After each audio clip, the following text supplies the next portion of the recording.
Corazones de Fuego es un libro que llega a mis manos en 17 de octubre del 2006, cuando nos encontrábamos realizando nuestra capacitación por 3 años en el Instituto Rema Cerco, en Cartagena. Y a lo largo de todos estos años hemos considerado que es un material muy importante y que debería estar en la librería de todos los hermanos que conozcan la palabra del Señor. Debido a que este libro ha sido difícil de encontrar, hemos tomado la decisión en conjunto con mi esposa y con los pastores Isaías y Margarita Vázquez, cabeza ministerial de Rey de Reyes Radio. Tomamos la decisión de digitalizar estas palabras, estos escritos. Corazones de Fuego es la historia de 8 mujeres, más bien de 8 valientes mujeres que expusieron su vida, su integridad, su reputación, todo con un propósito: alcanzar a las almas para Cristo. Entonces yo quiero que se preparen, les pido que por favor presten mucha atención, porque son historias que nos van a conmover, que nos van a llenar de esperanza, que nos darán consuelo y que nos servirán para establecer cómo está el mundo actual en relación con la palabra, cómo está el mundo en relación con ese ser maravilloso que se llama Cristo, que en un momento dio la vida por nosotros.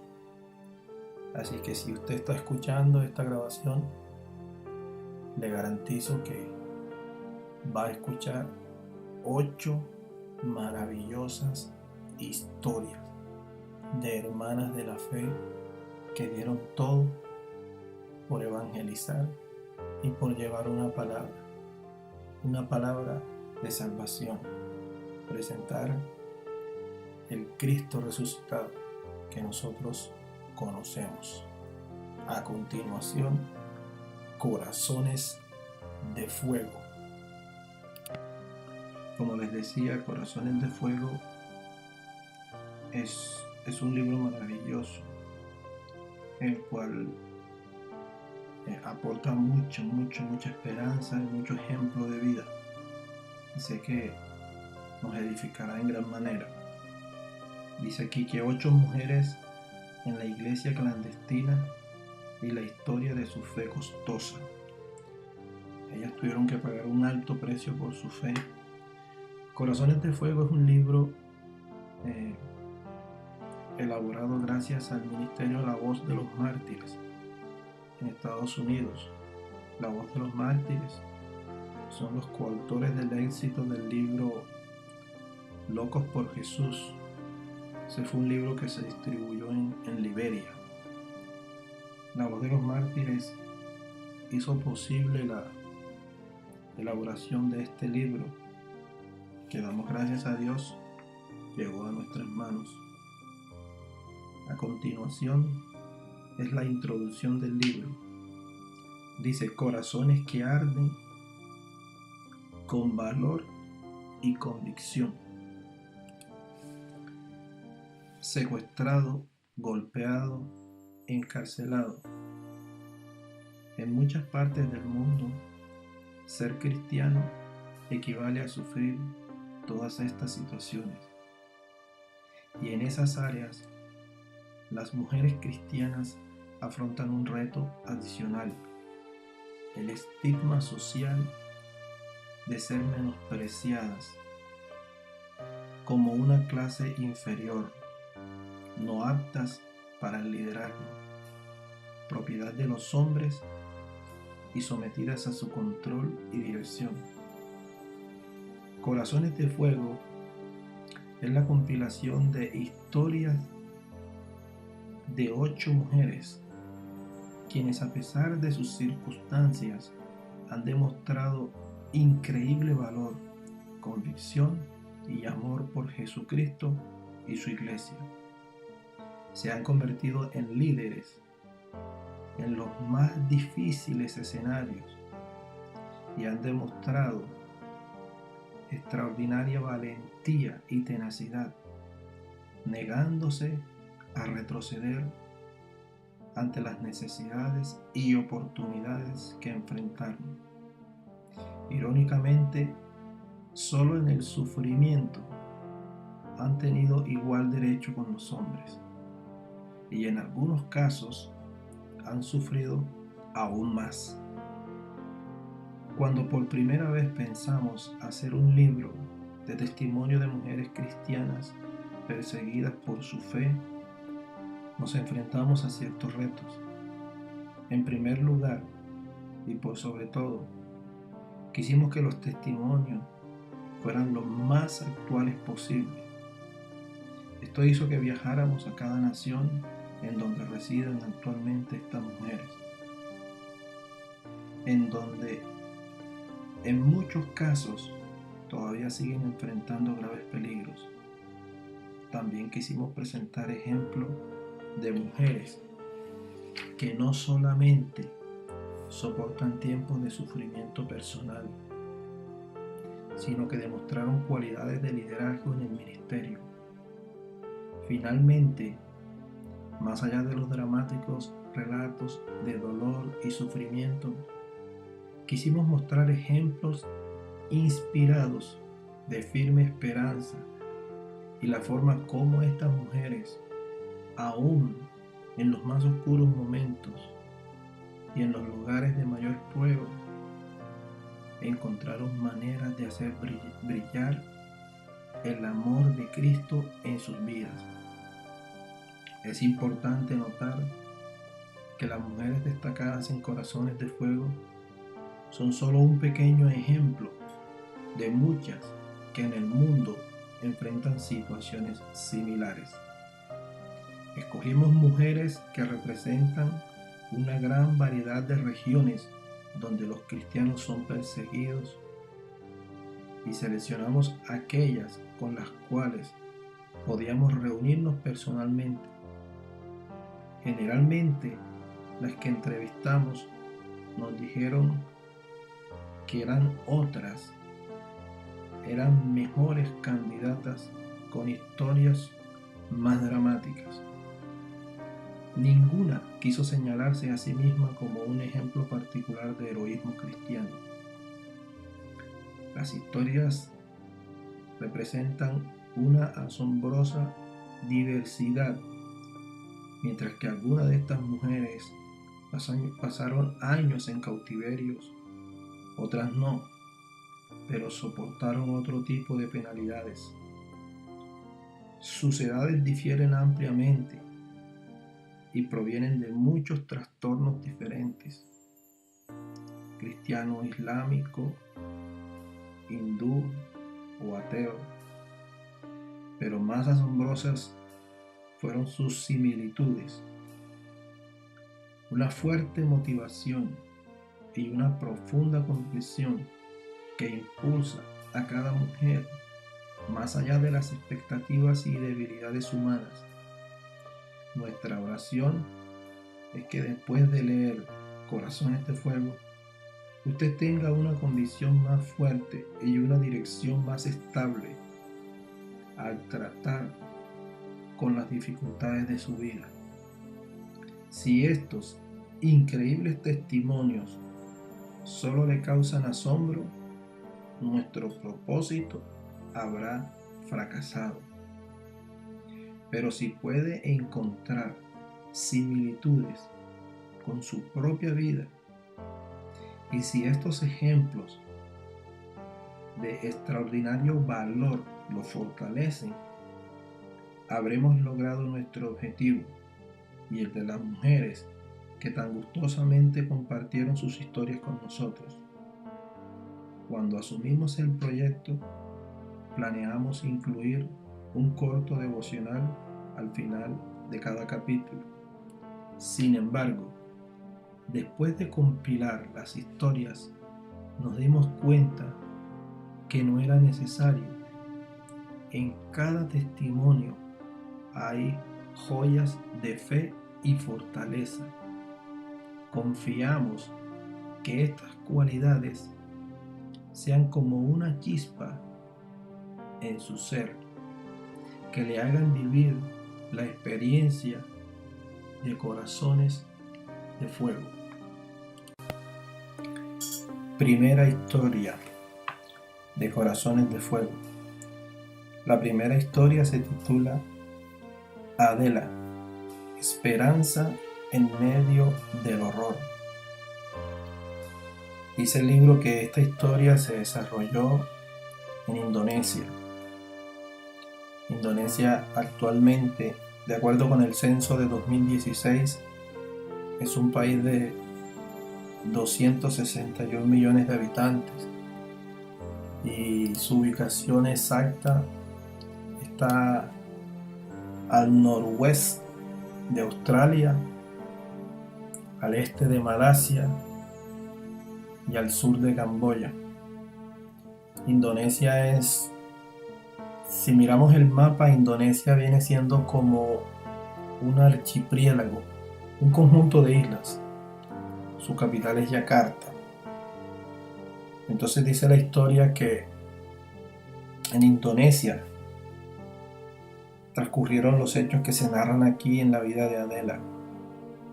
Dice así el libro: Indonesia, 5 p.m., lunes 10 de febrero del 2000. Bajo la sombra de las palmeras, Adela reunió a unos 50 niños.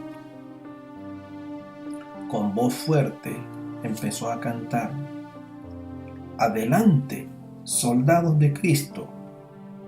Pero mientras cantaba, podía ver el miedo en sus ojos.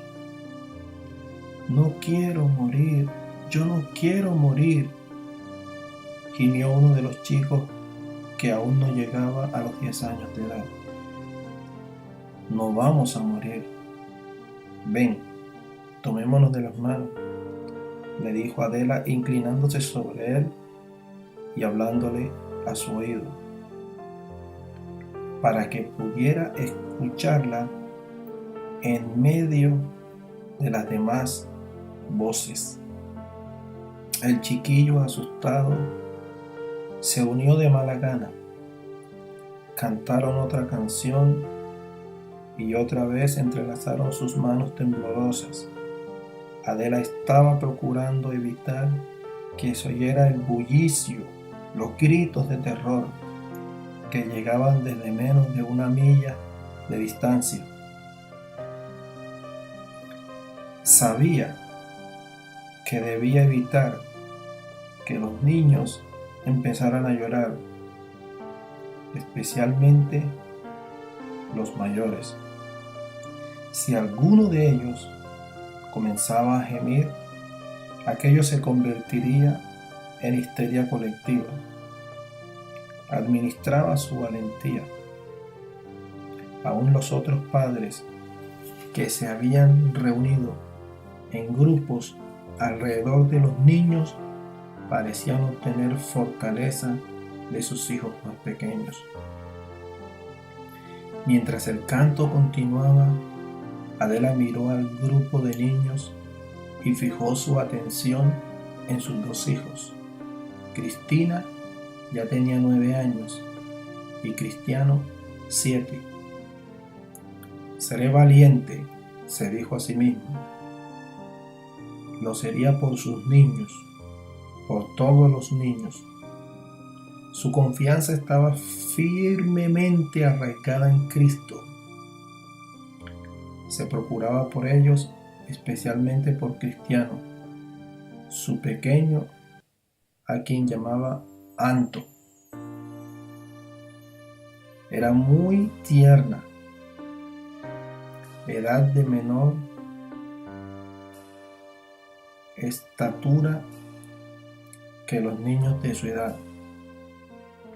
Adela oró en silencio implorando la protección de Dios, y otra vez se sintió agradecida de haber cogido su Biblia cuando tuvo que huir de su hogar.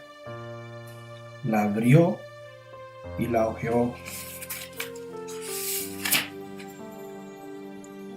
cuidadosamente hasta encontrar un pasaje familiar que leyó en voz alta: todo lo puedo en Cristo que me fortalece.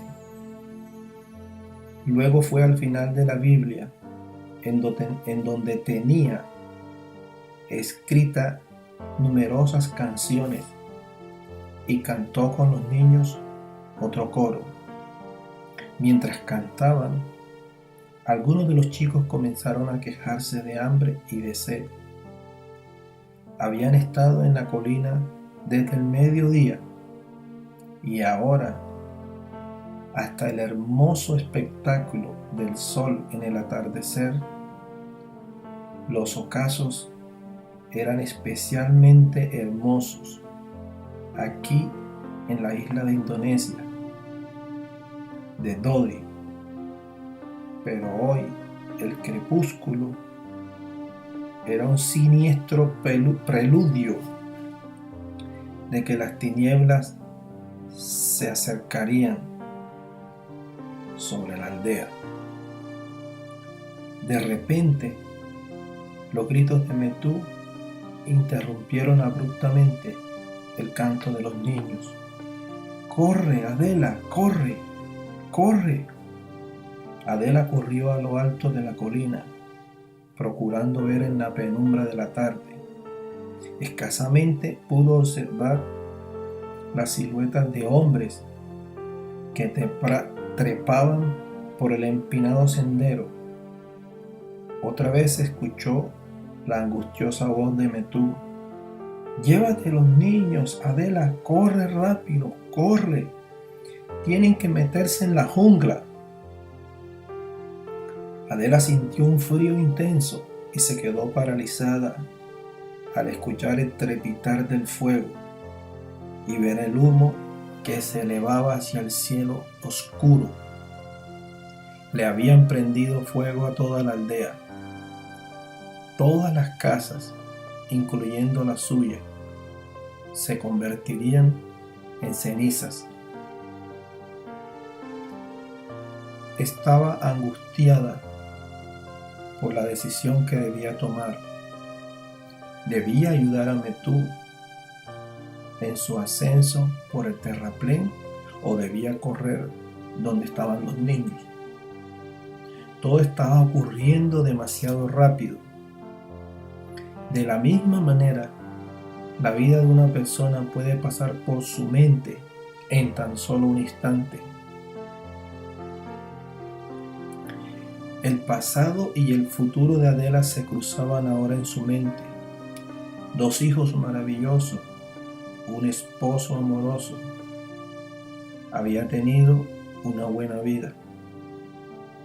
Volvió donde los niños y se dio vuelta para mirar a Metú por última vez. En un instante recordó a un atrevido joven, un jovenzuelo de 17 años, que sin ser invitado se había sentado con terquedad en la cabaña de su madre. Ahora solo Dios puede separarlos. Julio de 1989. «Mamá, él parece un mico», murmuró Adela mientras observaba por la puerta de la cocina al joven que la esperaba en la sala. Su madre no dio importancia al comentario. Adela podía ser demasiado joven para casarse, pero por lo menos podía mostrar un poco de respeto y agradecimiento por la firme determinación del joven. Llegaba todos los días a la casa, aproximadamente a la misma hora. Adela no sabía si sentirse halagada o molesta, cuando cada día Metú aparecía confiadamente en la cabaña y repetía la misma petición. En realidad, ella ya le había respondido muchas veces, pero Metú rehusaba aceptar la respuesta o sencillamente aparentaba no escucharla. No quiero casarme, soy demasiado joven y aunque quisiera, no quiero casarme con usted, insistió Adela. Ella también tenía 17 años y su belleza ya era evidente, pero no tenía interés en comenzar una relación, aunque ciertamente tenía suficientes oportunidades de hacerlo. Metú no discutió ni se mostró ofendido por el impetuoso comentario. Se sentó pacientemente y otra vez le explicó a Adela que ella debía ser su esposa. Ese es el plan de Dios, aunque digas que parezco un mico. La chica rió entre dientes cuando vio la sonrisa de su madre. Sin desanimarse, Metú repitió su petición. Entonces, ¿te casarás conmigo? Adela sabía que no había caso en responderle, de modo que se sentó allí preguntándose cuándo se marcharía su obstinado pretendiente. Finalmente Metú se levantó y se dispuso a salir, pero antes de hacerlo, se quitó su chaqueta, la dobló y la puso sobre el regazo de Adela. Como no me respondes, dijo, mi chaqueta esperará la respuesta. La joven no pudo menos que sentirse halagada por aquel gesto juvenil, pero sincero. Después de todo, Metú no parecía tan mal. 3 meses más tarde se casaron. Fue una boda tradicional, de acuerdo con las costumbres locales. Comenzó temprano en una soleada tarde de octubre y se prolongó hasta la noche. Se sirvieron 2 comidas completas a los habitantes de toda la aldea, quienes llegaron para presenciar el feliz acontecimiento. Todo aquello pasaba como un destello por la mente de Adela, mientras luchaba con sentimientos intermitentes de ansiedad, preocupada otra vez por ser demasiado joven y pensando que su matrimonio era un terrible error. Era la primera en casarse entre 7 hermanos. ¿Cómo podría entender su nueva obligación como esposa? Solo las palabras que el pastor le dijo después de la ceremonia le dieron un poco de consuelo. Adela, ahora solo Dios puede separarte de Metú. 1 mes después de la boda quedó embarazada. Y aunque el embarazo fue normal, el parto fue muy difícil y el bebé nació muerto. Adela y Metú estaban desconsolados, pero 5 meses más tarde, Adela quedó encinta de nuevo. En esta ocasión, el bebé nació 3 meses antes de lo normal y no se esperaba que viviera. Los amigos que llegaban para consolarla la animaban a ser fuerte cuando el bebé muriera. Mi bebé no va a morir, respondía ella con obstinación. En su corazón estaba plenamente convencida negándose a aceptar la opinión de su familia y sus vecinos. No estaba dispuesta a perder otro hijo. Con su mismo cuidado, acostó su bebé recién nacida sobre una almohada y en voz baja y suave le habló a su pequeña mientras oraba a Dios. ¿Por qué llegaste antes de tiempo, Cristina?, le dijo en un suave susurro. No estuviste el tiempo necesario en mi vientre. Sin embargo, estás aquí. Aunque eres tan pequeñita, Metú y yo te queremos mucho. Yo sé que Dios te protegerá.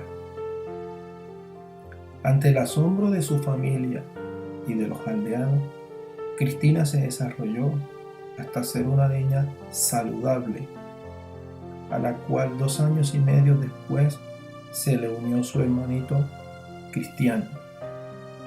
Adela y Metú no podían estar más felices. Poco después de que nació Cristiano, se mudaron a su propia casa. Era una casa de bambú con piso de tierra.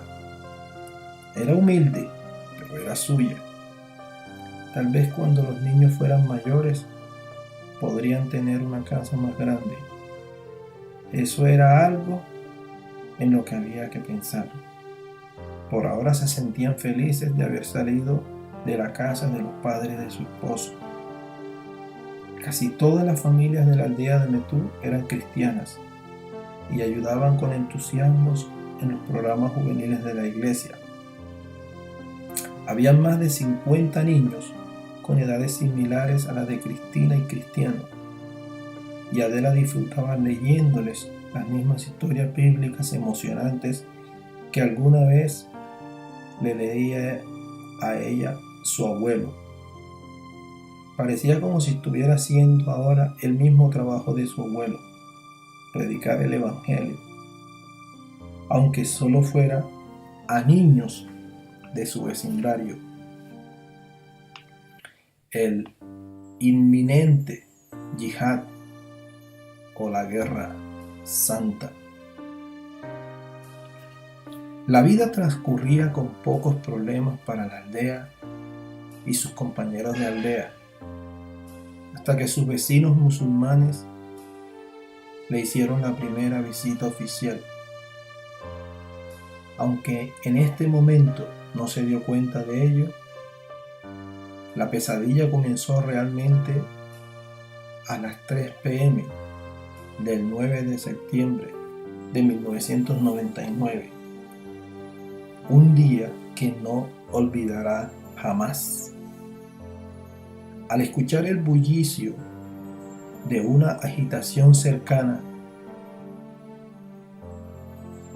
se apresuró a salir y de inmediato vio ante sus ojos una bandera con letras bien grandes.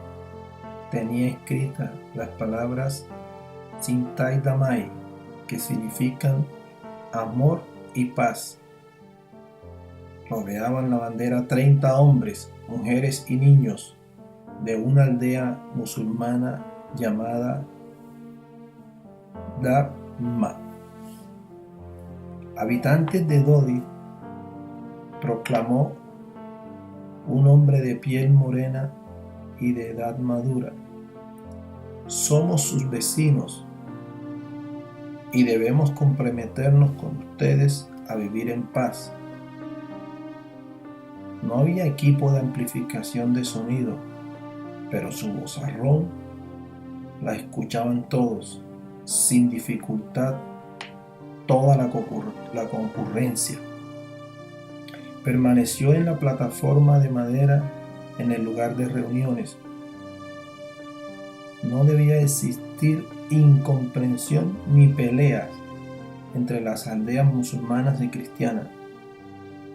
Dijo: todos deberíamos vivir en paz. Adela y las demás personas que se habían congregado junto a la plataforma pensaron que esto era raro, teniendo en cuenta que no había habido confrontaciones anteriores. Pero les extendieron sus manos en muestras de amistad a sus visitantes, quienes permanecieron allí el resto de la tarde. Después, en la noche, cuando Metú regresó de su trabajo en las minas, Adela le contó lo que había ocurrido. ¿Pero qué en cuanto al rumor?, preguntó Metú.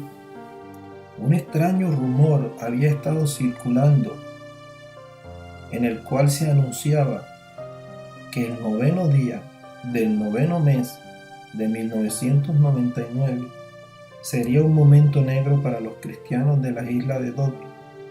Sin embargo, Metú y Adela lo habían desechado como eso, como solo un rumor. Ahora, al considerar la visita de los musulmanes, estuvieron de acuerdo en que al parecer no existía ninguna amenaza. En realidad, habían disfrutado de un buen ambiente mientras los niños jugaban juntos.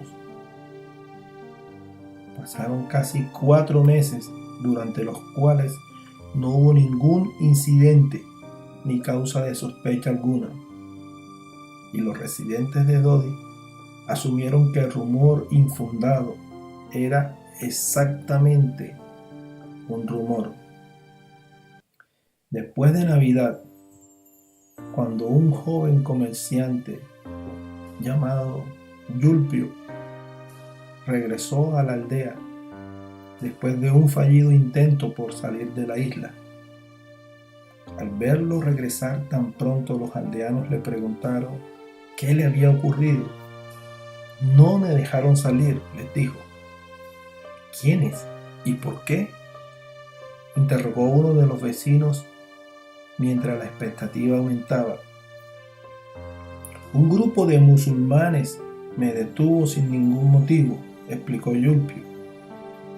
Al principio solo me dijeron que no viajara ahora, que era demasiado riesgoso, y protesté y les dije que necesitaba salir de la isla para traer más provisiones. Pero eso no pareció importarles. Se sintieron agraviados y parecían ofendidos por el hecho de ser cristiano. Reconocí que algunos de los hombres eran integrantes del grupo que nos visitó para proclamar lo que ellos llamaron paz. No querían más problemas, de modo que di la vuelta y regresé a casa. Adela, Metú y muchos otros comenzaron a cavilar sobre lo ocurrido a Yulpio, repasando los acontecimientos del 9 de septiembre, pero sin tener pruebas de peligro inminente. Era poco lo que se podía hacer. Entonces, el 10 de enero, lo que tanto temieron azotó a la aldea como una furiosa tormenta. Cerca del mediodía descansaba Adela con Cristiano, su pequeño, quien estaba un poco enfermo, cuando se hizo el alboroto entre los vecinos. Corrió hacia afuera y pudo observar columnas de humos que se elevaban en la distancia. Una aldea cristiana vecina había sido incendiada. Luego vinieron los gritos de pánico. Debían huir de sus hogares. Debían huir en ese instante. 3.000 musulmanes armados estaban en camino y había poca esperanza de poder detener su inminente yihad. Adela regresó apresurada, llamando a gritos a Cristina y llanto, pero ninguno de los dos respondió. Su corazón latía con desespero mientras corría de un lado a otro, buscando su llamado a sus dos pequeños. Finalmente alguien le dijo que los habían visto dirigiéndose a la cima de la colina, alejándose de la aldea. Corrió adentro otra vez y apurada agarró unas pocas cosas. Cuando se dirigía hacia la puerta, vio su Biblia sobre la mesa, la cogió y huyó.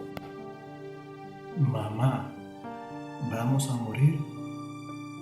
6 p.m. Lunes 10 de enero de 2000. Metú y los demás hombres de la aldea habían detenido a los atacantes musulmanes por casi 4 horas, pero estos eran muchos y estaban bien armados con machetes, antorchas y armas de fuego. Ahora todo el pueblo ardía en llamas.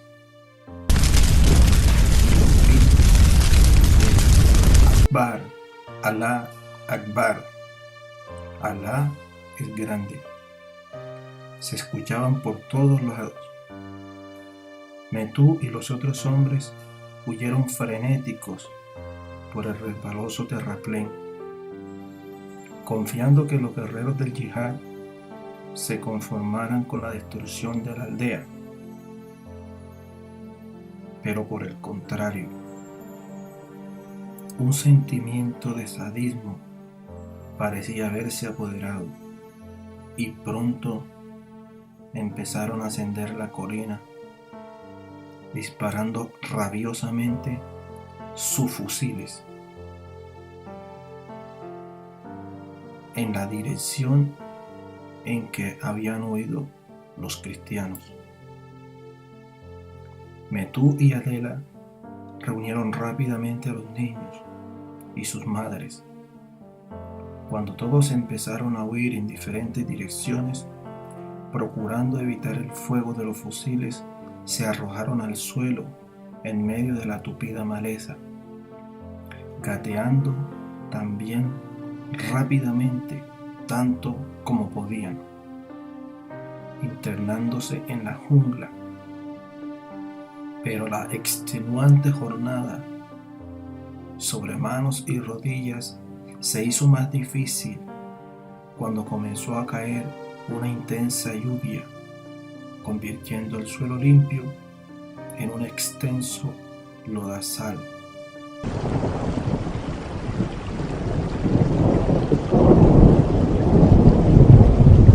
Casi 2 horas a través de la densa jungla, llegaron a una barraca abandonada a la orilla de una plantación de cocos. Estaba hecha de maderas y tenía 3 paredes y un techo. La habían utilizado los campesinos como abrigo del sofocante calor de la tarde durante el tiempo de la cosecha. Esperaban que ahora les sirviera de escondite para su cansada familia. Estaban tan exhaustos que les era imposible seguir avanzando. Cristina y Cristiano se durmieron casi inmediatamente cuando Adela los acostó en una estera de bambú que encontraron en la diestra construcción.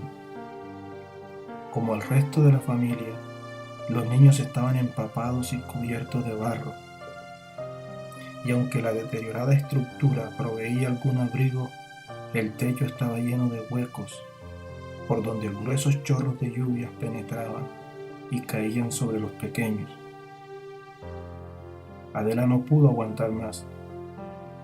Como la lluvia, sus lágrimas corrieron abundantes por su rostro mientras se desahogaba llorando.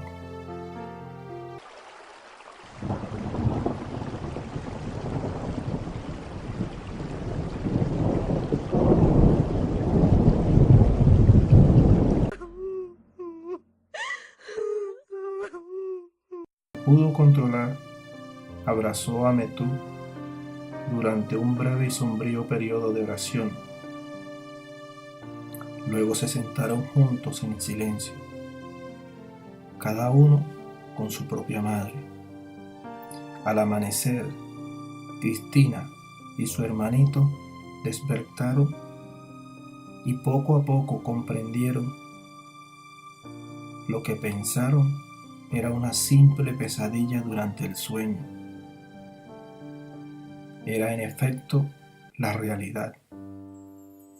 Por algunos momentos se sentaron silenciosos, mirando a los adultos.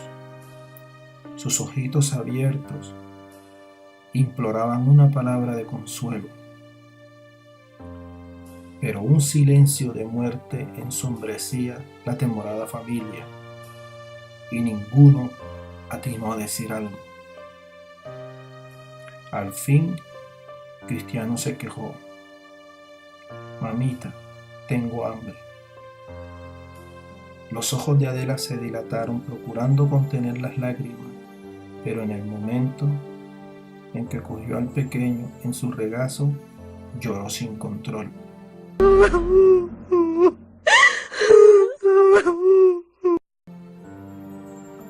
«Por favor, no llores así, Adela», imploró Metú.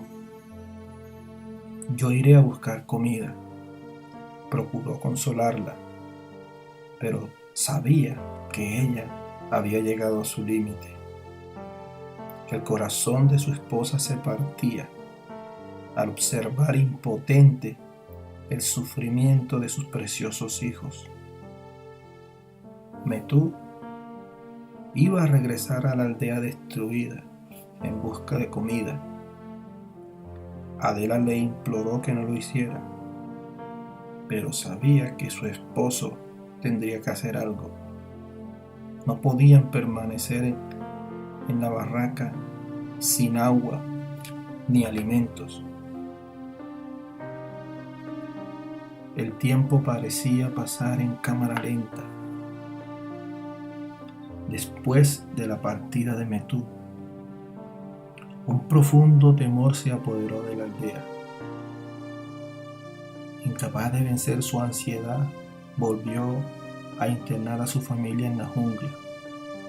Finalmente, encontraron a otros aldeanos escondidos a la orilla de un sembrado de maíz. Adela guió a Cristina y a Anto y a las madres por entre las ordenadas hileras de maíz. Algunos comenzaron a coger las mazorcas. Por lo menos tendrían algo de comer, pensó para sí Adela. Unas cuantas horas después, Metú se reunió de nuevo con los miembros de la familia, a quienes les llevó 12 latas de Coca-Cola. Fue todo lo que pudo encontrar. Pero cuando los chicos se disponían a destapar las latas, se escuchó el sonido de disparos a través de todo el maizal.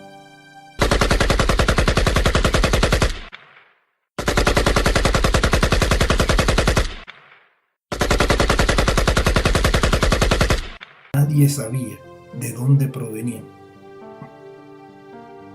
de modo que se arrojaron al suelo sin saber a dónde correr. Al fin, Cristina alzó la vista y mirando a la aldea preguntó: «Mamá, ¿vamos a morir?» «Sí, vamos a morir», fue el rápido pensamiento que cruzó por la mente de Adela, pero sabía que tenía que ser valiente por sus hijos. Los atrajo hacia ella y les aseguró que todo estaría bien, pero sabía que sus palabras de consuelo no podían reemplazar la aterradora realidad de la situación. Supo entonces lo que tenía que hacer. Iba a tener la conversación más difícil que pudiera tener con sus hijos. Sin tener otra opción, tenía que decirles: «Cristina y Anto, por favor, Mírenme y escúchenme bien. Si esa gente del yihad nos coge, les van a pedir que se conviertan en musulmanes. Si ustedes dicen que no, los matarán. Adela miró a sus hijos directamente a los ojos. Sabía que solo había una respuesta correcta. Pero ¿cómo esperar que niños tan pequeños se comportaran con tanta valentía?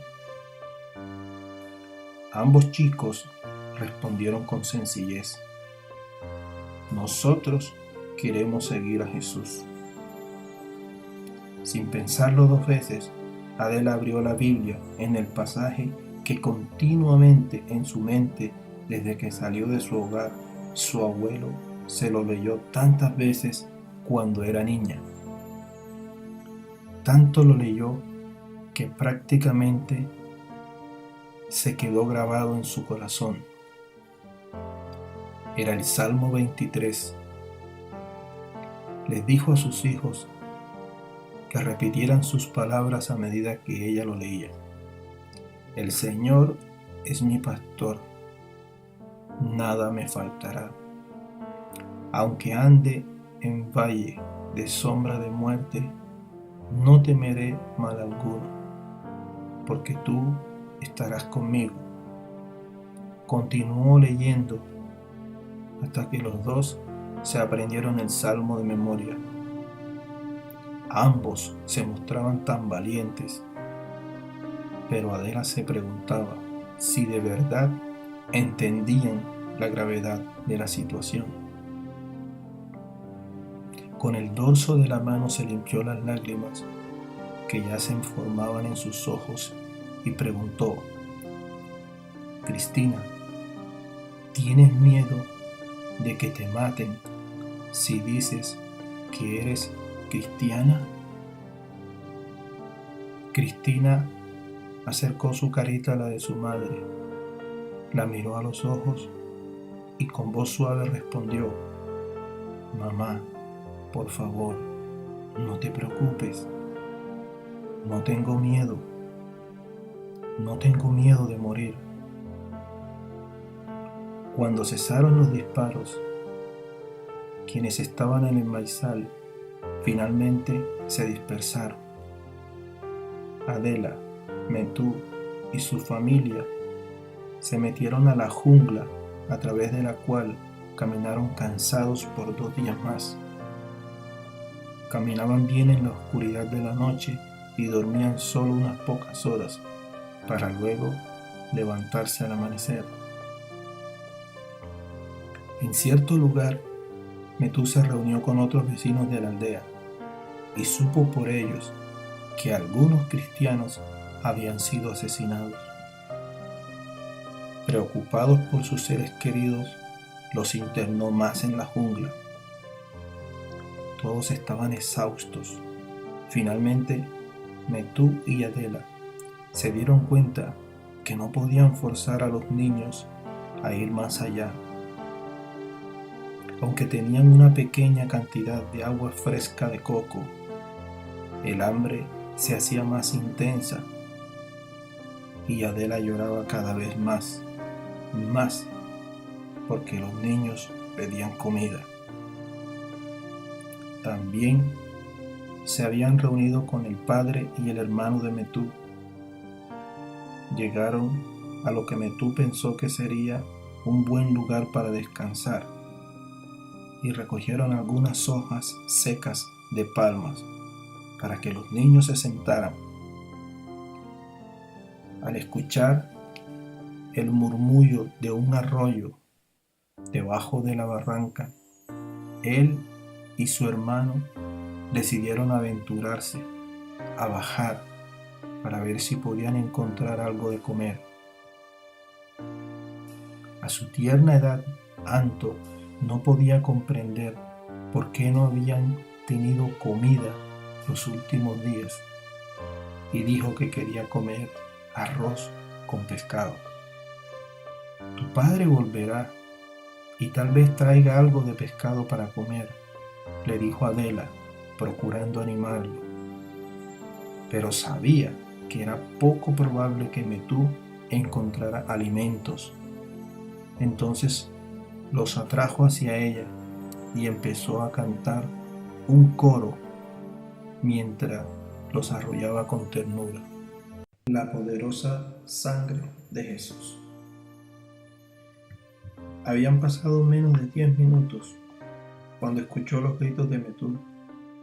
Al principio, Adela pensó que era locura de su esposo gritar así, sabiendo que los guerreros yihadistas estaban cerca. Entonces se dio cuenta que Metú había sido rodeado y que gritaba para que ella y el resto de su familia huyeran. Y otra vez escuchó las palabras que habían helado su corazón pocos días antes. ¡Corre, Adela! ¡Corre! ¡Corre! Antes que Metú pudiera gritar otra vez, Adela escuchó el sonido producido por un arma automática. Inmediatamente se levantó, pero teniendo aún a su pequeño Anto abrazado en su cuello, tropezó, se dio vuelta justo a tiempo para ver a Cristina corriendo al lugar de donde provenían los gritos de su padre. Tomó aire para gritarle con todas sus fuerzas, pero era demasiado tarde. Ya habían sido rodeados por varios hombres vestidos con largas túnicas blancas. Anto estaba en el suelo, en el lugar donde ella lo había dejado. Cuando trató de ponerse en pie, uno de los hombres esgrimió su machete.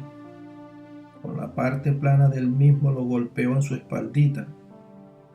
Adela gritó con todas las fuerzas de sus pulmones y se arrojó sobre su hijo para proteger su cuerpito de otro golpe. Pudo ver la cara del niño palidecido de temor, entrando en pánico. Pero sus esfuerzos para ayudarlo fueron inútiles. Cuando uno de los hombres la agarró por su negra cabellera y con facilidad la levantó en el aire. Las fuerzas la recostaron contra las varas de bambú mientras presionaba un ensangrado machete contra su cuello. Se dio cuenta que sus intenciones no eran las mejores. Empezaron a desgarrar sus ropas. La Biblia, que todavía apretada entre sus manos, cayó al suelo tan fácilmente como sus vestidos. Cerró sus ojos y lloró en silencio por su familia, y le imploró a Dios que la librara de ser violada. Escuchó entonces gritos de su madre y de su suegra, y su precioso Anto, y supo que los que estaban gritando eran sus familiares porque estaban siendo masacrados. Los depravados fanáticos asesinos que los habían expulsado de sus hogares. Era demasiado para soportarlo. A punto de desmayarse, cayó de rodillas al ver que quienes habían atacado a su familia se dirigían ahora hacia ella. La sangre goteaba del filo de sus machetes. Sangre de su hijito Anto. ¡Oh, Dios mío!, gimió, no sabiendo cómo podría seguir resistiendo. Uno de los hombres se quitó su turbante lleno de sudor y lo anudó en la cabeza de Adela. En él estaban escritas las palabras Alá Akbar, Alá es grande. Con la última gota de sus fuerzas que le quedaba, gritó: la sangre de Jesús es toda poderosa. Es una cristiana, un cerdo apestoso. Violémosla y acabemos con ella, dijo uno de los hombres con desprecio. Un grupo grande de rabiosos musulmanes la rodeó y discutían qué hacer con ella. Hablaban en su dialecto local sin saber que Adela podía entender todo lo que decían.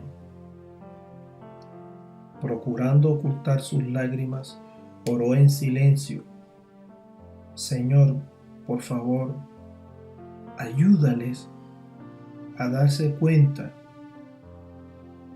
de que lo que están haciendo es algo tan perverso. Por favor, Señor, ayúdeles a entender.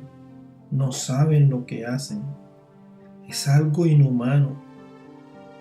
Mientras oraba y en medio de la conmoción a su alrededor, alguien en voz muy baja preguntó: Adela, ¿eres tú? Adela levantó la vista y pudo ver a uno de los hombres de su aldea que había sido capturado por los yihadistas. Su nombre era Hans. A Hans también lo habían desnudado y herido, y sangraba copiosamente. El corazón de Adela se desgarró aún más desesperanzado. Estaba segura que no tendría ganas de vivir y que no terminaría con vida. Aquel día le preguntó al hombre si había visto a su esposo Metú o a Cristiana, su hija. Con un movimiento de cabeza le respondió que no.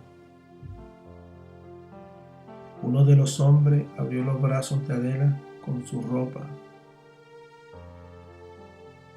pero no le permitieron vestirse.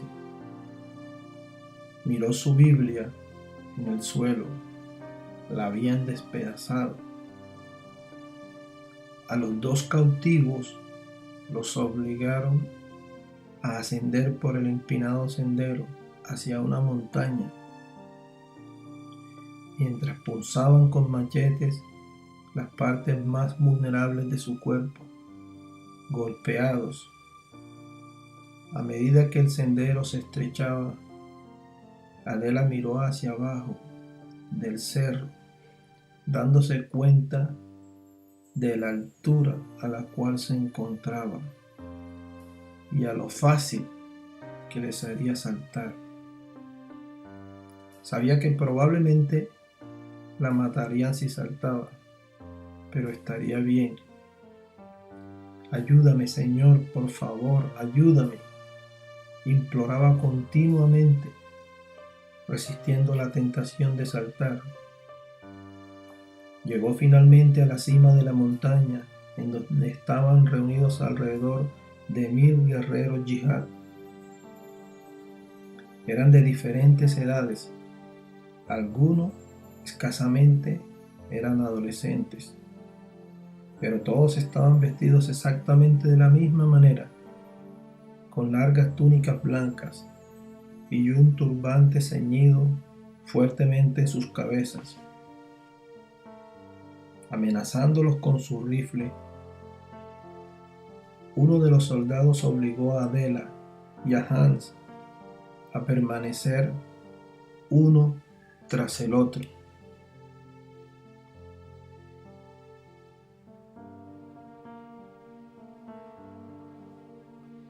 El soldado era de mediana edad y fornido. Puso su rifle a un lado y lentamente sacó su machete de la cubierta. Adela miró a su alrededor y se dio cuenta que ella y Hans eran solo dos cristianos en un mar de túnicas blancas. Cerró sus ojos y pensaba esperanzada que ya todo iba a terminar. En segundos sintió la tibieza de la sangre corriendo por su rostro y su cuerpo. La sangre de Jesús es todopoderosa, gritó una y otra vez. Hans también gritó con ella. Podía escuchar las voces coléricas de otros hombres gritando y cantando en la distancia. No se atrevió a abrir sus ojos. Pensó que si los mantenía cerrados durante suficiente tiempo,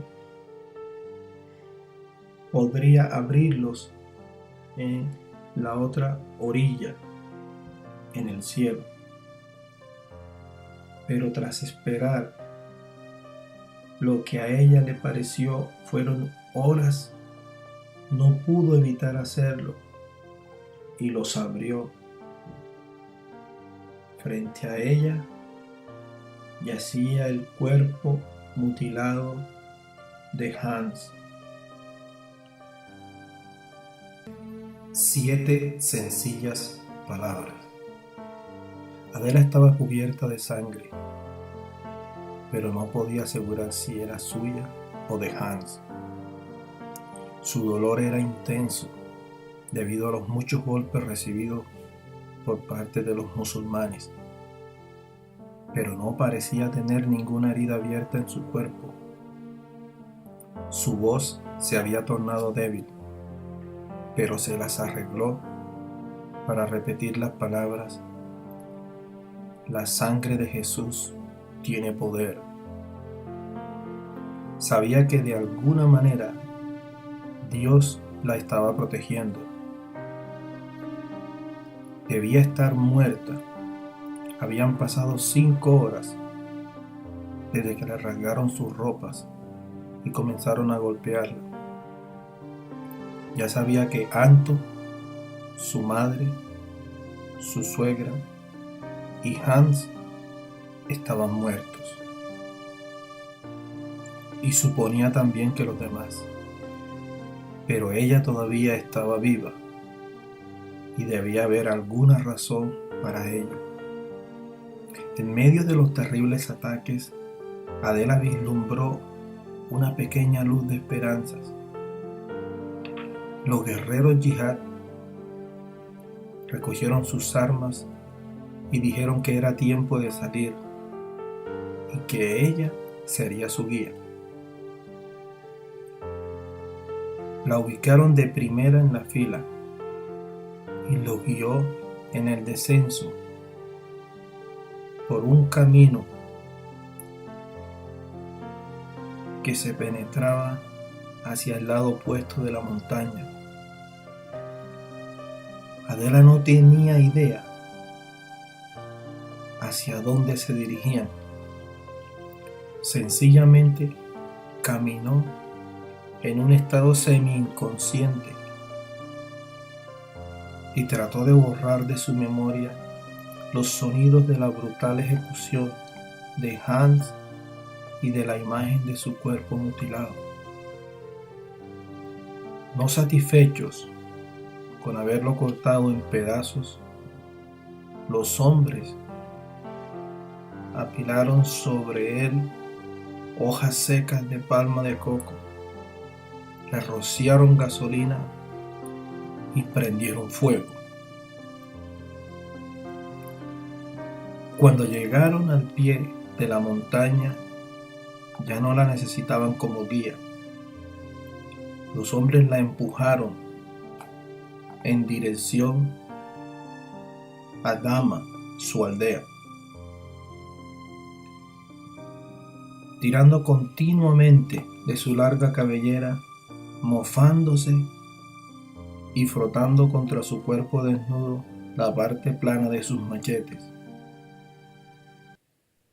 En cada ataque se mantuvo gritando: la sangre de Cristo tiene poder. A veces algunos de los hombres la golpeaban salvajemente con su machete por la parte posterior de su cabeza, lanzándola al suelo como una muñeca de trapo. Mientras procuraba ponerse sobre sus pies, se protegía con sus manos. Sentía como si 1000 agujas se le hubieran incrustado en su cráneo. Pero cuando retiraba las manos de su cabeza, asombrada al descubrir que no estaba sangrando. La lucha interior contra el odio. El valor de Adela se acrecentó a medida que se dio cuenta de que Dios la estaba guardando milagrosamente. Pero ¿por qué? No podía comprender. ¿Por qué estaba todavía respirando cuando tantos otros habían sido cruelmente asesinados? Aún sus captores mostraban un semblante confundido y pensaba si no se estarían preguntando también por qué una indefensa mujer había podido sobrevivir a sus repetidos ataques. Lo que más les enfurecía es que continuaba invocando la sangre de Jesús. Finalmente uno de ellos la detuvo. Hizo un pequeño manojo de hojas de tabaco, le prendió fuego y a la fuerza se la introdujo en su boca. Sus ojos se abrieron aterrorizados cuando las hojas encendidas se acercaban a su boca. Trató de resistirse, pero no había manera de que pudiera superarlo. Los fuertes brazos de su verdugo la atraparon. Convencido de que había callado finalmente a la infiel, el hombre sonrió a los demás satisfecho, pero tan pronto quitó sus manos de la boca de Adela, ésta escupió las hojas y dijo con convicción: la sangre de Jesús tiene poder. Estas palabras habían llegado a ser más y más reales a medida que su infernal pesadilla continuaba. El sol se ocultó y la luz de la luna llena alumbró el camino hacia Dama. Adela podía ver las luces de los hogares, la silueta de los niños corriendo y jugando. Recordó la visión de su propia aldea, y los niños jugaban en la noche, tal como lo hacían los chiquillos que ahora observaba. El grupo se detuvo y los hombres le ordenaron vestirse otra vez. 2 jóvenes que no superaban los 20 años de edad, armados con pistolas, fueron encargados de vigilarla, mientras los demás entraban a la aldea. Adela les preguntó si sabían qué le había ocurrido a su hija. Sí, respondió uno de ellos con mofa: nosotros la matamos. Adela tuvo la impresión de que mentían, pero pudo ver el odio en sus ojos. También sintió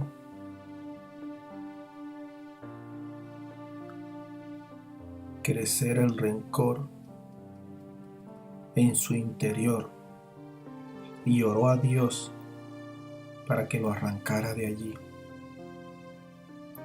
Un poco después la llevaron a la aldea, en donde otra vez fue objeto de burlas y torturas.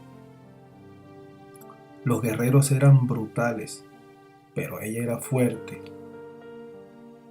Si era su hora de morir, aún a manos de los soldados yihad, ella estaba lista. Una vez más se dio cuenta de que era la única rehén visible.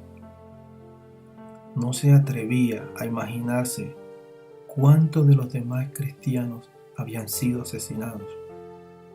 En ese momento no supo qué era peor, si morir o permanecer cautiva de estos fanáticos. A pesar de su tormento, cada vez que un soldado dio rienda suelta a su crueldad sobre su cuerpo, Adela continuaba proclamando en voz alta: la sangre de Jesús tiene poder. La desnudaron otra vez frente al comandante yihad. 3 mujeres la llevaron a un cuarto trasero, en donde la bañaron con agua fría en una bañera metálica. Por favor, permítanme bañarme a mí misma, suplicó, pero no se lo permitieron. Cuando repitió la súplica, las mujeres la golpearon. Después del baño, le dieron una camiseta y un par de pantalones cortos viejos y llenos de agujeros. Sus propios vestidos pertenecieron a un cerdo inmundo, le dijeron las mujeres. Por lo tanto, había que quemarlos.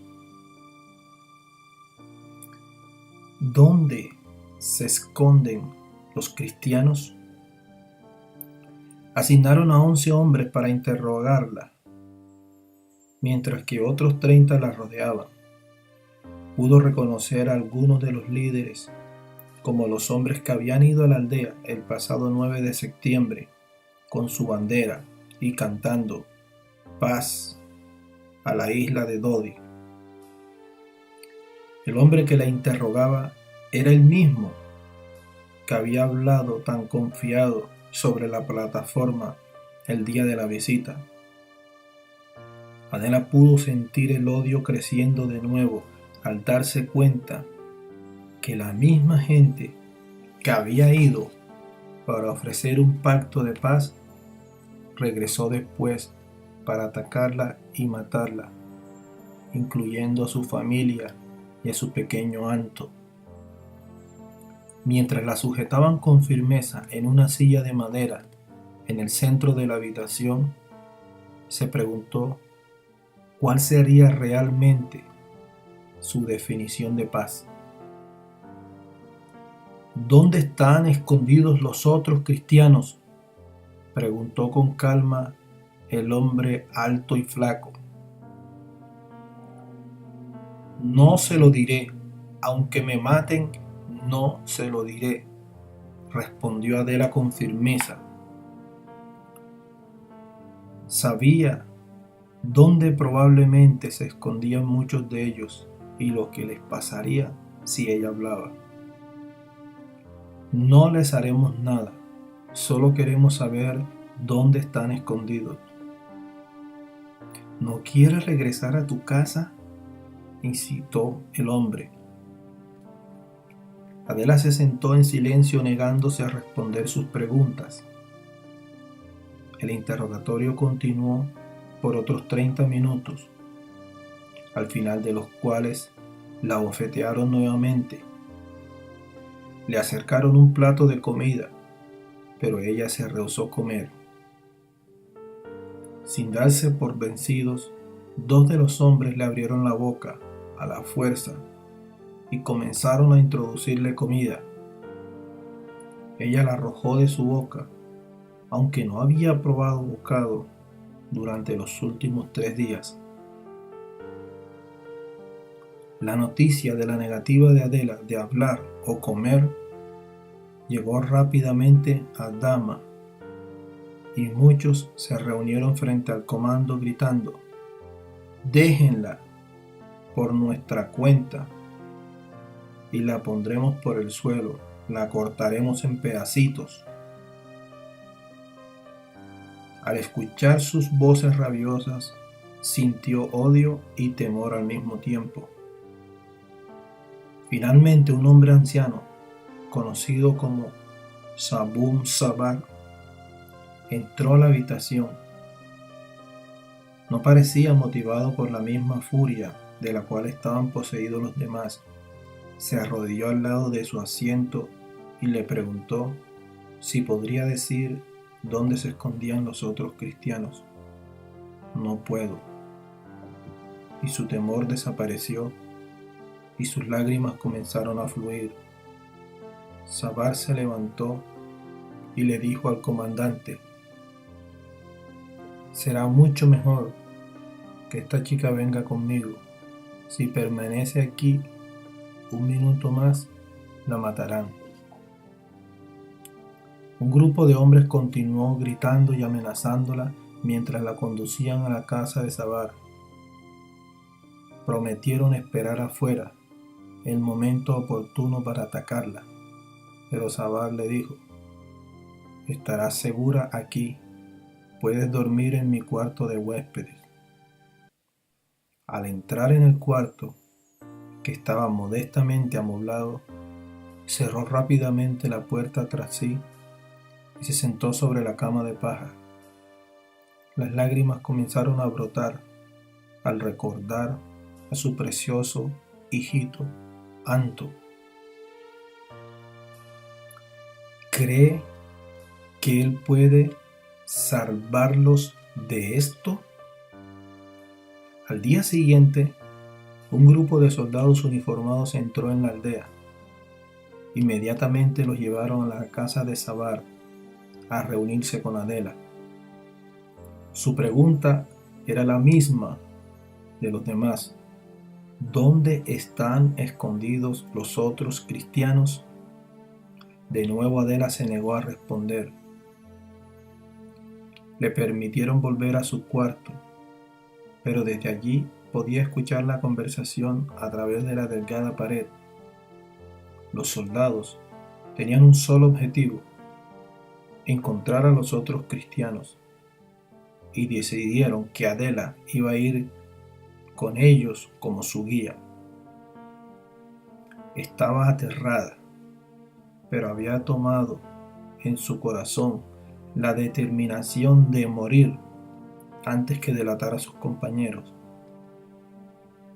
Luego, en la tarde, 3 de las esposas de la aldea le trajeron algo de comida, pero otra vez ella se negó a comer.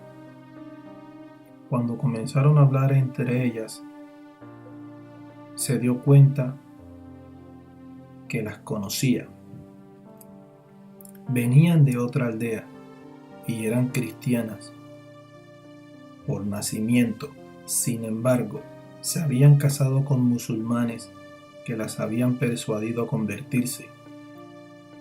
Una de ellas, llamada Umi, comenzó a criticar perversamente a Adela. «Es culpa tuya que tu madre y tu hijo estén muertos», le increpó. «Te negaste a convertirte al Islam y ahora estás sufriendo las consecuencias. ¿Quieres creer en Jesús, pero piensas que Él los puede salvar de esto? Cállate, Umi, no hables más», le ordenó. una de las otras mujeres. ¿Piensas que Mahoma nos salvará a nosotras? Adela pudo ver la ternura en los ojos de la mujer. Antes que se fuera, se levantó y la abrazó. La mujer comenzó a llorar y murmuró en su oído: tal vez algún día yo regrese a Cristo. No podía decir si la mujer estaba haciendo una declaración o preguntando si eso era posible. Adela miró su rostro afligido y le dijo con delicadeza: si realmente quieres regresar al Señor, Él te ayudará a hacerlo.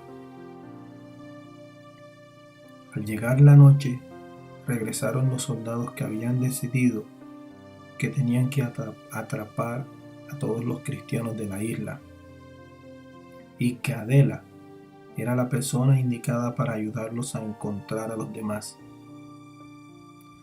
Una vez que los encontraran, los quemarían a todos, no dejarían vivo a ninguno. Adela sabía que no había nada que ella pudiera hacer para detener el perverso plan, de modo que permaneció encerrada bajo llave en su cuarto, orando y pidiendo fuerzas. Si la habían escogido como guía, negarse a cooperar con ellos significaba la muerte. Algunos hombres comenzaron a regocijarse frente a la casa de Sabar, y Adela se las arregló para ver entre las rendijas la causa del alboroto. Los guerreros habían atrapado a otra familia cristiana, asesinaron al esposo y llevaban a la mujer y 3 hijos hacia Dama. Oyó decir que el nombre de la mujer era Rosa. Sintió que su corazón aceleró sus latidos y regresó a su cama. Ella conocía bien a esta familia. Uno de sus niños era de la misma edad de su pequeño Anto. Su hijito, que acostumbraba a jugar en su casa casi todos los días junto a este pequeño. Casi a la medianoche regresó Sabar a su cuarto con su rostro congestionado. Adela, ¿qué vamos a hacer?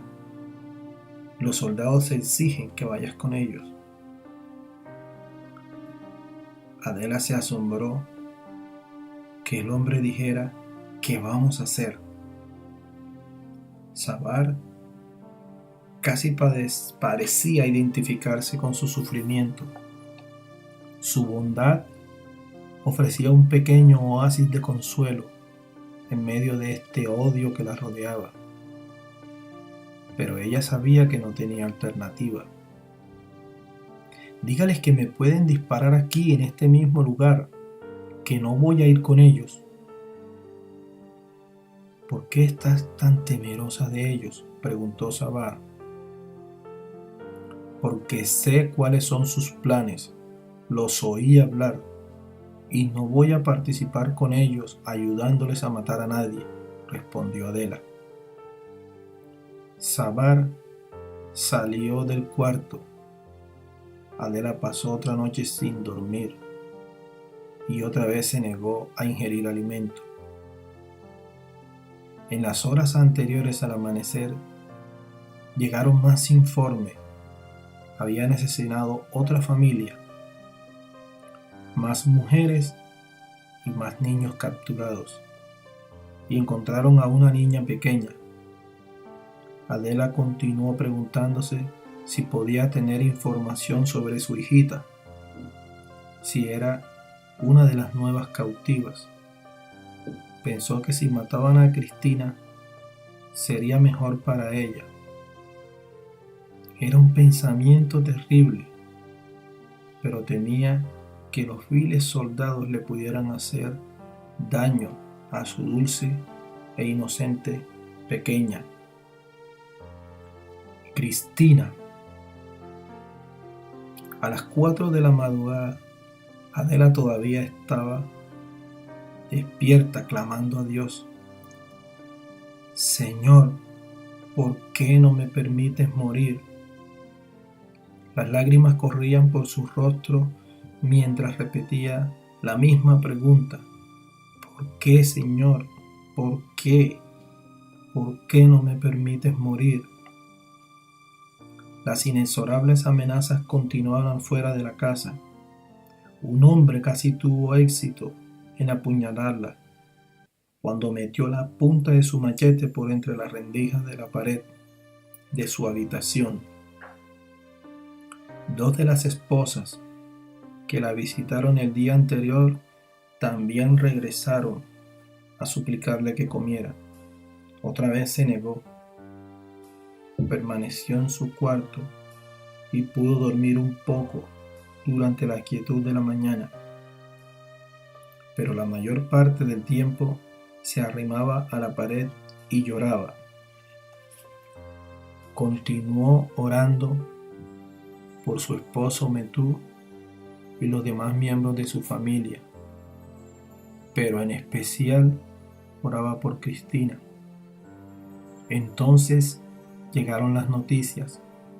Adela, Adela, llamó Sabal, entrando rápidamente a la habitación.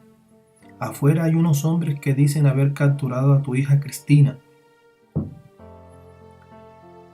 Era un riesgo, un tremendo riesgo, pero tenía que cerciorarse. ¿Realmente estaría viva Cristina?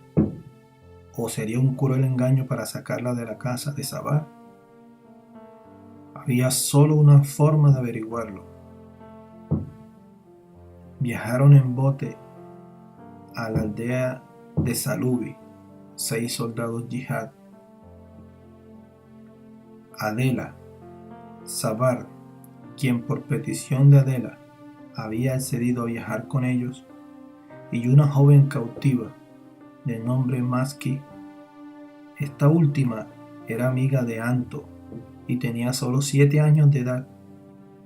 Adela cogió a la pequeña y la abrazó fuertemente. Lloró mientras apretaba el cabello enredado que caía sobre el rostro de la pequeña. Era un rostro familiar, una amiga de su familia.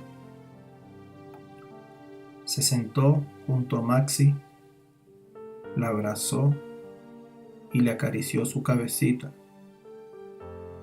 Durante la corta jornada a Salubi, la chiquilla le traía muchos recuerdos de Anto, pero el apacible momento terminó cuando vieron a los soldados esperando en la orilla. Estos la sacaron del bote de un tirón y su trato brutal, fresco todavía en su memoria, continuó. Al ver los malignos ataques de los yihad a Adela, Maski estaba aterrorizada. Gritó fuertemente y su cuerpo entró en una incontrolable convulsión. Al escuchar los lamentos de su joven amiga, Adela otra vez proclamó: la sangre de Jesús tiene poder. Ahora sintió temor que el viaje a Salubi no tuviera nada que ver con Cristina. La esperanza se le desvaneció rápidamente a medida que las palizas continuaron.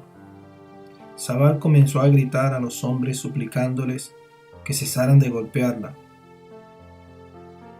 Encontró la manera de arrancársela de las manos de sus captores. Le ayudó a entrar en una casa grande ubicada junto a la orilla, en donde retenían a otros prisioneros. Luego le dijo que tenía que salir. No hay nada más que pueda hacer por ti. Si continúo interfiriendo, me matarán a mí también. Lo siento, Adela.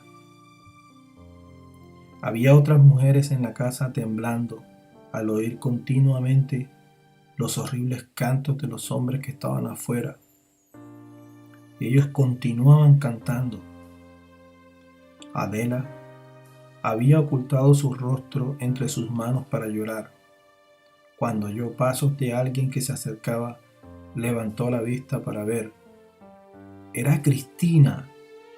La niña se arrojó a los brazos de su madre y lloró: «Mamita, mamita». Se abrazaron y Cristina continuó luchando por dar salida a sus palabras. «Lo siento tanto, mamita, lo siento mucho. Mataron a la abuela y vi su cuerpo, mamita. Yo también vi a Anto, mamita, lo mataron, a él también lo mataron. Ay, mamita». «Lo sé, Cristina, sé que ellos lo mataron». El recuerdo era todavía demasiado doloroso y Adela comenzó a llorar descontrolada. Cristina no sabía qué decir, de modo que besaba a su madre una y otra vez, esperando una respuesta que nunca llegó. La sexta noche de cautiverio, los yihad reunieron a Adela y a 6 de sus compañeros y le dijeron que la mañana siguiente tendrían que convertirse al islamismo. «Jamás seré musulmana», respondió Adela. «Está bien, no tiene que hacerlo, pero si no lo hace, si alguno de ustedes se niega a hacerlo, los mataremos a todos», replicó el comandante, «y la culpa será solo de ustedes». Los cristianos cautivos acordaron tener una reunión esa noche. Fue la primera vez que les permitieron reunirse como grupo desde el día de los ataques. Se abrazaron unos a otros y habían lágrimas en sus ojos. Sabían que tenían que decidir lo que iban a hacer. ¿Aceptaban convertirse al islamismo o se unían a la lista de mártires cristianos? Podemos repetir sus palabras, podemos decir sus oraciones. Dios conoce nuestros corazones. Él no nos juzgará, dijo al final uno de los hombres. ¿Y cómo podemos hacerlo? Hemos resistido todo este tiempo. ¿Vamos a permitir que este esfuerzo que hemos hecho sea en vano? ¿Y qué pasará con nuestros hijos? ¿Estamos dispuestos a ver que ejecuten a nuestros hijos delante de nosotros? ¿Querrá Dios que todos muramos aquí en esta aldea musulmana? La discusión continuaba indefinidamente mientras Adela reflexionaba sobre la difícil situación. En cuanto a ella, le era fácil negarse a la conversión. Sabía que su fe le daría las fuerzas para resistir hasta el final. Pero era justo que sus acciones determinaran el destino de otros, incluyendo a Cristina. El dilema la torturaba mientras le imploraba a Dios una respuesta, pero ésta no llegó. A la mañana siguiente reunieron a los cristianos en el patio. ¿Ya hicieron su decisión? ¿Se van a convertir o quieren morir?, interrogó uno de los guerreros yihad. Ninguno se atrevía a ser el primero en responder.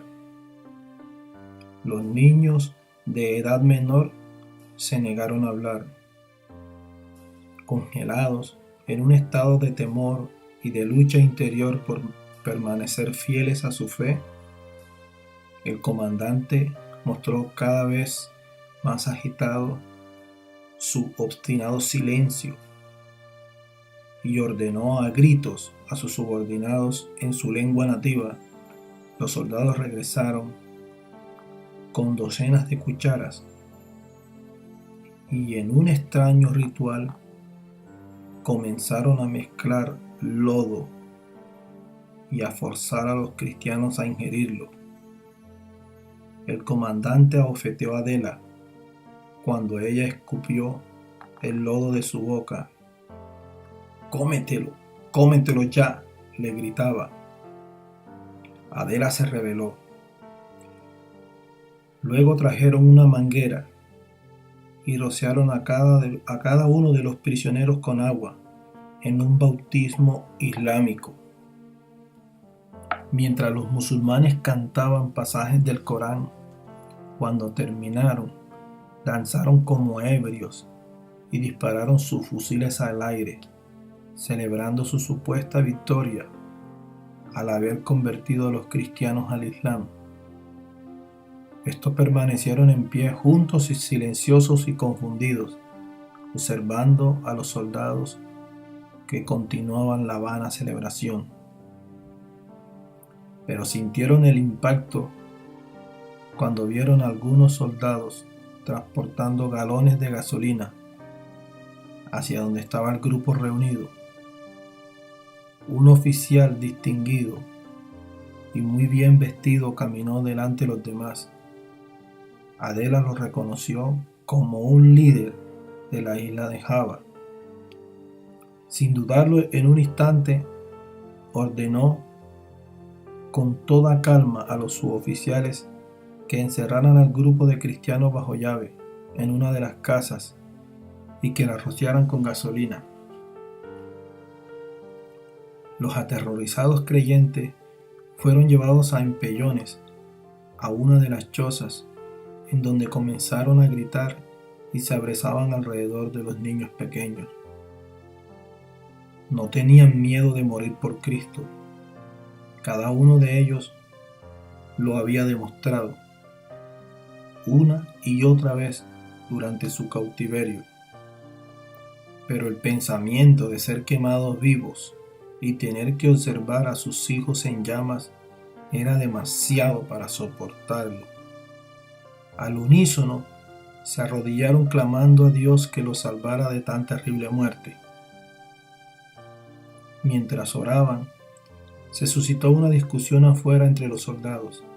Debatían si debían o no quemar a los cristianos. Uno de ellos argumentaba que los prisioneros se habían convertido al Islam y podrían ser útiles al yihad. Pronto todos estuvieron de acuerdo. Si los cautivos estaban dispuestos a participar en la yihad, ello confirmaría su compromiso con Alá y les podrían salvar la vida. El precio de la rebelión. Al oír las discusiones, Adela y los demás prisioneros quedaron en un estado de conmoción. No era la respuesta que esperaban, pero tenían que tomar una decisión. Si los cautivos de más edad convenían en ir con los soldados en la próxima yihad, todos salvarían su vida. De lo contrario, regarían gasolina en la choza y los quemarían a todos los cristianos. Ellos al escuchar se arrodillaron temblorosos, mirándose una vez más unos a otros en busca de aliento y preguntándose quién hablaría primero. El comandante entró abruptamente en la choza, anunciando las buenas nuevas. Los que tengan edad suficiente para portar un machete, vengan con nosotros en la yihad. Va a ser muy divertido. Adela sintió mucho enojo al escuchar la mofa maligna que hacían de los cautivos. Sintiendo un arranque de valor, se puso en pie. El comandante sonrió pensando que tenía su primera voluntaria. Pero ella se dirigió a otros cautivos y les dijo: no vaya ninguno de ustedes con ellos. Si nos van a matar, es mejor que lo hagan aquí. Por lo menos aquí estamos todos juntos. El comandante, enfurecido por el desafío, la agarró por un brazo. ¿Qué estás haciendo? Adela repitió: no nos uniremos a la yihad. Ahora, por favor, salga de aquí. El hombre sacudió con violencia el brazo de Adela, mirándola directamente a los ojos. No tenía necesidad de hablar. Sus ojos comunicaban su ira perfectamente. Pero Adela creía que Dios los salvaría, aunque pensaba también que tendrían que pagar un precio por su abierta rebelión. Cuando el comandante dio la espalda y salió rápidamente de aquella habitación, los otros prisioneros, aunque admiraron su tenacidad, se preguntaron si no habría sellado también su destino. Fue un milagro que los soldados también salieran y sacaron a los cautivos de la choza.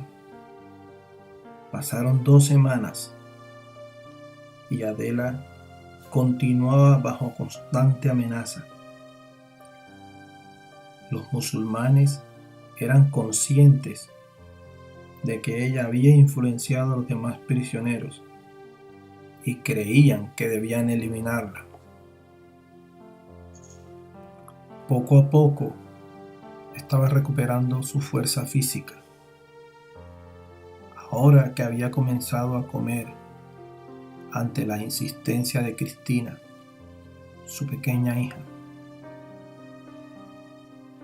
Los líderes militares entraban y salían de la aldea diariamente para discutir lo que iban a hacer con los cautivos. Dudaban de su conversión al Islam. Hubiera sido sincera y argumentaban que debieron haberlos quemado en la choza, tal como lo habían planeado antes